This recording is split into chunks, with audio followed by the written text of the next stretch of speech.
What's going on in story time? Y'all already know it's story time. This your boy Toon checking in with a story for story time. Today I want to tell you a story of how my ego blew a deal for me getting a 2009 Cascadia. It was red. But before we get into that, we got to pay some bills. You already know. Excuse me. Today's sponsor is Blicked Up. Better safe than sorry, but never be sorry for being safe.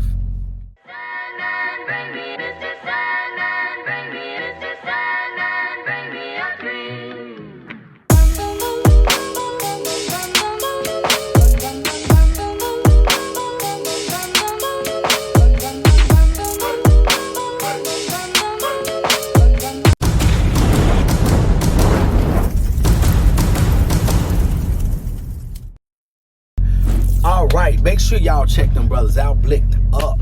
www.blickedup.com. You already know. So, alright, so the story I'm gonna start the story. Well, my truck that I'm in right now, it broke down. Okay. So I was with Mercer Transportation. They was treating me well. I was making good money over there. And to make a long story short, my engine went out on me. So I went and to get the engine fixed, and I was just moving from Chicago. I just moved my family. I moved my mama, at the time wife, and my kids, and we moved out of Chicago because it was just like what Chicago is now. It was just starting to get there. Like, it was getting bad. It was getting to a point where I remember being on the road one time, and I got a phone call from my ex-wife, and she was like, your little brother almost got shot. I'm like, how you almost get shot? And I remember telling her, because she was hard-headed, very, very hard-headed, and didn't take it seriously. And I used to always tell her, like, look, it's starting to get real bad around now. Don't let the kids play outside in the front. You can only let them play in the backyard. And then we went from not feeling safe. I went from not feeling safe with them in the backyard to, like, they want to play, just let them go in the basement. I know my stuff down there, but it don't matter. If they break something, they break something. It don't even matter. Just let them play in the basement, because I don't want them catching no stray. I know, that's terrible, right? So it's getting to that point, right? So all these little things is happening, you know what I'm saying? So I'm like, all right, we gotta go. House got broken into, ex-wife almost got shot going to the car. Then she almost got shot going to pick up her friend. She had some kinky twists. They thought it was dreads. They thought her car shot at them, but it was a car that shot at them and spent off on the next block, and she came straight down and they shot our car up. So it was a lot of stuff. You know what I'm saying? It was a lot of stuff going down. So I was just sick of it. I was like, you know what? The money I got saved up, we got to go. I shipped them out to Fort Wayne, Indiana. We got way more for our money. We started living a lot better. My family out the hood. That's it. Now I can get back to it. So during this time, everything is going great. I ended up leaving CR England. I went over to Mercer, started making money. My truck breaks down. So I take it in, they say it's the motor. I'm like, oh God, dog it, man. All right, so what's the tab? They like between 15, 16,000, about 15.5, 15.7, 15.4, whatever. So I'm like, okay, I really don't have that. I just depleted myself doing this move. You know what I'm saying? Like, I really, you know what I'm saying? This before I knew about the business credit and getting a big card and all that. I didn't know how to do this. So I'm like, all right, whatever. You know what I'm saying? Whatever, you know. So, all right, cool. So now I got a truck that I can't run. I don't know what to do. A dude that was my friend at the time named D-Block, we actually sat down and we started talking, because I wasn't clear-headed. He was, you know what I'm saying? And I was like, man, this what's going on. Now I got a truck, I can't run. It's paid off. I don't know what I'm going to do, man. I got a little money, but I ain't got the exact ticket, and I ain't got no way to make money. He was like, dude, go back to CR England and lease a truck, dude.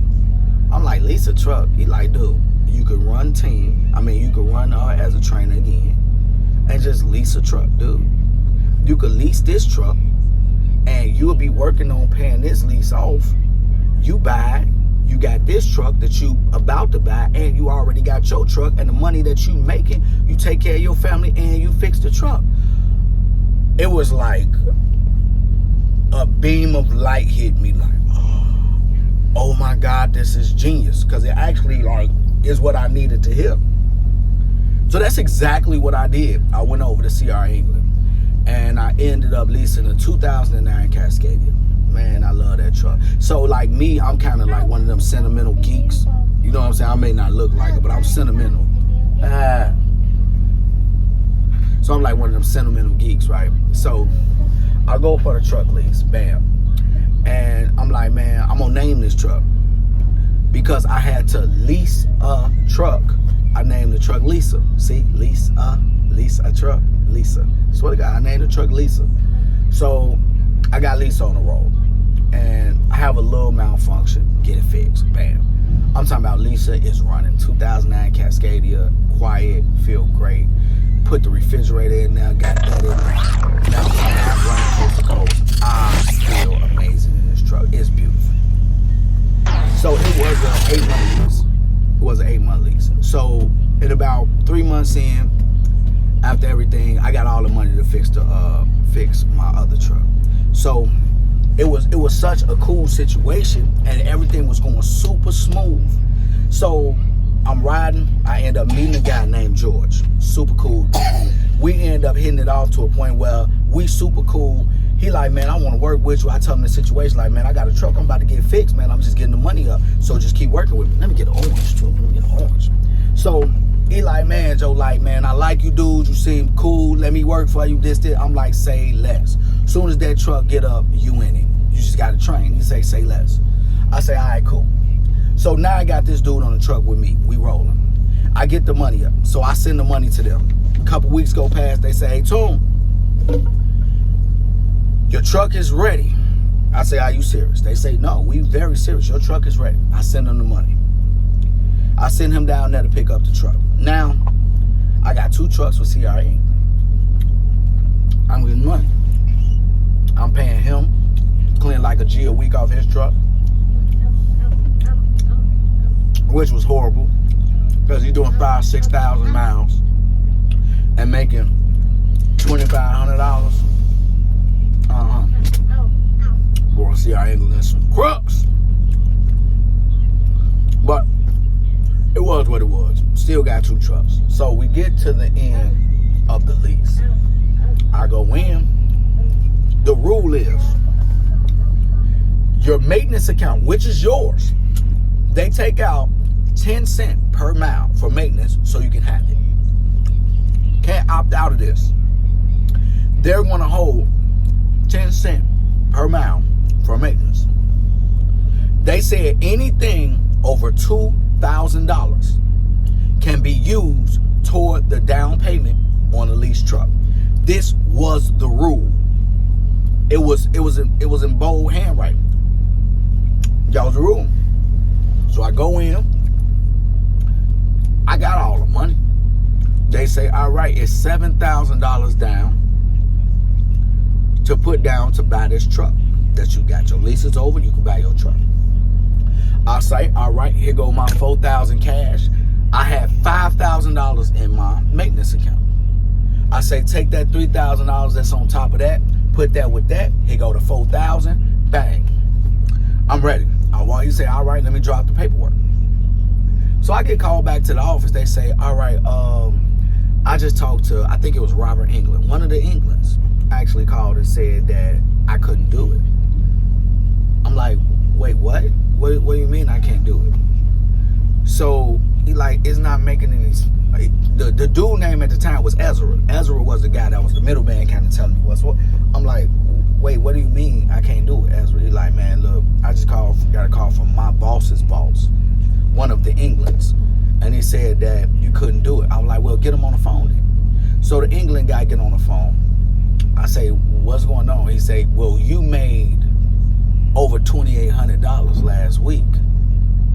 Tell me to use some of that. This is where the ego comes in at. I'm like, you gonna change the rule on the spot because I'm doing well?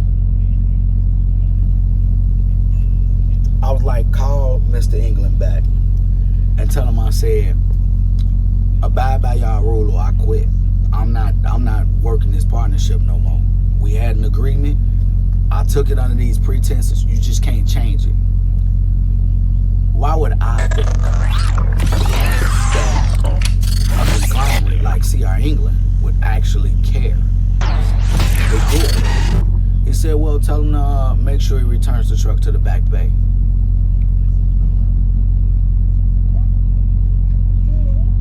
And I should have folded. I should have said, you know what? All right, I'm going to pay for it. It's all good. And got my other truck. I completed that lease. I paid variable mileage, thousands of dollars for no reason. I paid variable mileage. And I got screwed over. Because, like, at the end of the day, he seen I was doing well. Was it racially motivated? I don't know. I don't know what it was. Only thing I know is, just out the blue, he said, no, you can't do it because you did well last week. I'm like, what? That don't make no sense. It's not the rule. And I left. I packed it up. Ezra was like, Khartoum. He even was like, Khartoum, I know you're upset. Anybody would be. I'm like, upset. I'm furious. Like, that England dude, I wish he would have told me in person. I'm glad he didn't, because we would have fought. I would have fought. I would have got carried out of there. Like, dude, who was you talking to? Like, dude, like, I swear to God, dude, like, you ain't about to be playing with me like that. The rule is the rule. Like, hey, man, you know what I'm saying? The point is that it wouldn't have ended well. So I'm glad he wasn't there. But Ezra told me, he was like, dude, you're halfway through the battle. Most people can't make it through a lease. You made it through a lease with 2 trucks. Get this truck. You know the truck. It runs well. You know it. Get it and keep it. I'm like, nah, man, because what they gonna do next? Say that my truck can't be paid off because I got on nice shoes? Like, I was so upset. I was just saying ridiculous stuff when I should have just folded and got my truck. But I didn't. So all I can say is, man, y'all out there, watch y'all ego. Don't let your ego get you out of something good. Because I kind of missed that truck, man. That was my dog, man. Lisa, man, shout out to Lisa, man. I hope she out here on the road doing what she do. You already know. Never seen the truck again after that, man. And I kind of miss it, man. I grow kind of attached to my truck, especially when I spent time inside of them and got to know them. I took her to the hospital, got her patched up. You know what I'm saying? That was my old lady right there. So you already know this your boy Tune signing out. If you don't want to end up in a box.